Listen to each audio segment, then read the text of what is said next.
Hello, welcome back to the blog. Today is an awesome reading. It's a short section from Don Quixote de la Mancha from Miguel Cervantes.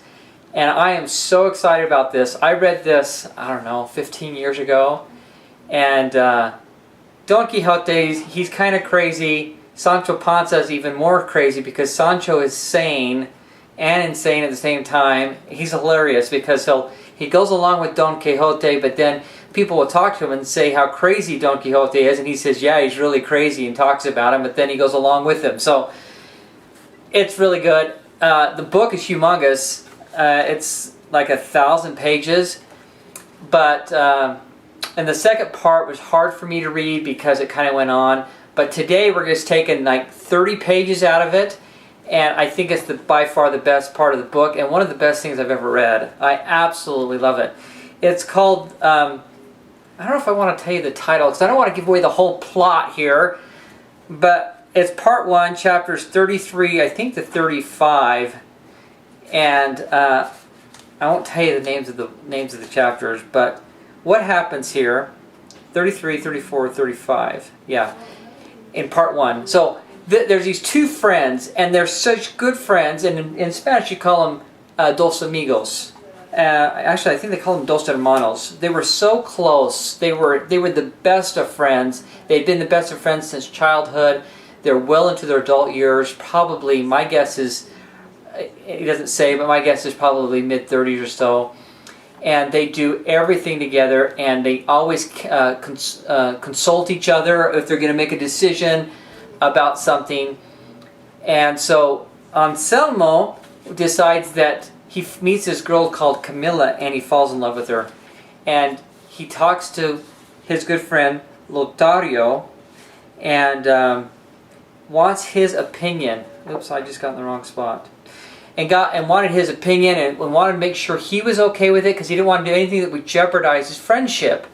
And so he says, okay, he says, I totally think she's a pearl and incredible, and I think you should marry her.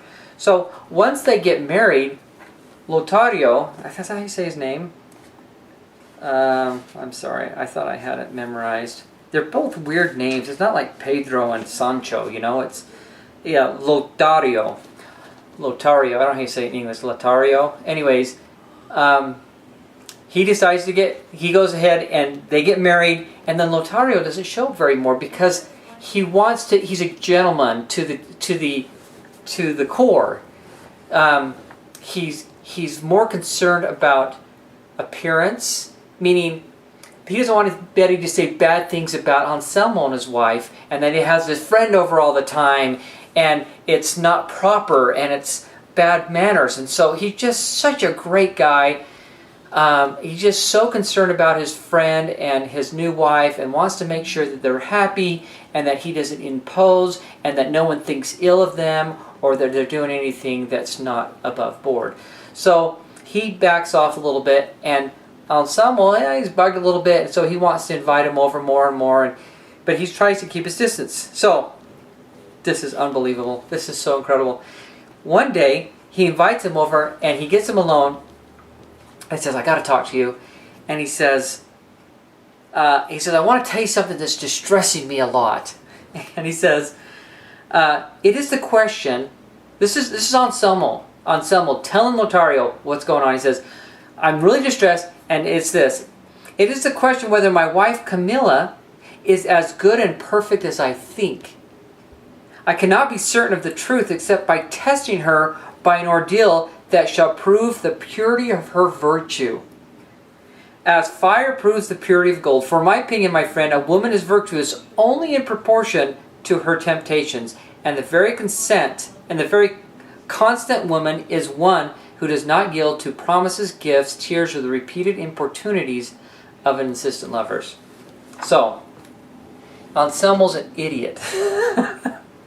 He thinks his wife is just this virtuous, perfect woman, but he wants to make sure, so he wants to prove it. So what he was doing is he's asking Lotario to go ahead and do it.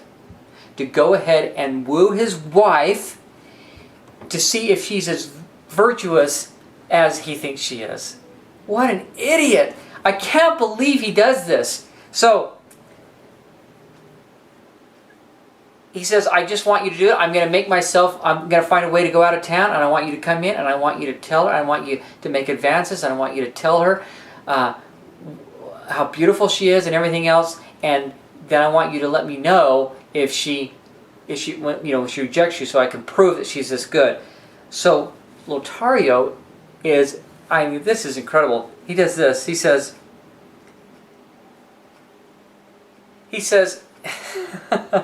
I cannot persuade myself, friend Anselmo, that you have just been saying it as a joke. That this is not a joke. Because first he thinks this has got to be a joke. Why in the world would you do this? He says, if I really thought you were in earnest, I would not have to let you go so far. He wouldn't even let him say it. But because Anselmo was so passionate, then he says, the trouble is that I believe that you are not the Anselmo you used to be. He says, you're not even my friend. My friend would never ask me to do something like this. Are you insane? Woo his wife? You're out of your mind. So then he says, if I understand you rightly, you are asking me to try hard to rob you and to rob myself of life and honor. For if I take your honor, it is clear that I take your life, since a man without honor is worse than dead. This is my favorite part, because Lothario just got this incredible, logical, persuasive comeback after comeback after comeback, telling him how terrible this idea is. He says, where's it at? He says, but the project you would now tempt me will earn you neither heavenly glory nor goods of fortune. And he's talking about that's why you do something that's risky, because you might get heavenly favor, you might get glory of the world, you might get riches, but this doesn't include any of them. So then he's going on and saying, why is it such a terrible idea? And then he says, now consider your wife, Camilla. He says, she's a priceless diamond, but both in your estimation and in others, and reflect whether it is reasonable that she should be exposed to the risk of destruction. Why would you risk that? He then goes on to say, and he talks all about why it would be harmful for her. Okay, why would you risk it? Why would you try to put her in a position where she's uncomfortable, that that she'll be stressed? Then he says, and you haven't even thought about me. He says, you look upon me as your friend, and yet you want me to deprive you of your honor, which is to repudiate friendship itself. He's a real friend. He's not going to go along with it. He's a true friend. I will never do this. Why? Because we're friends. Because a true friend honors friendship. And he says,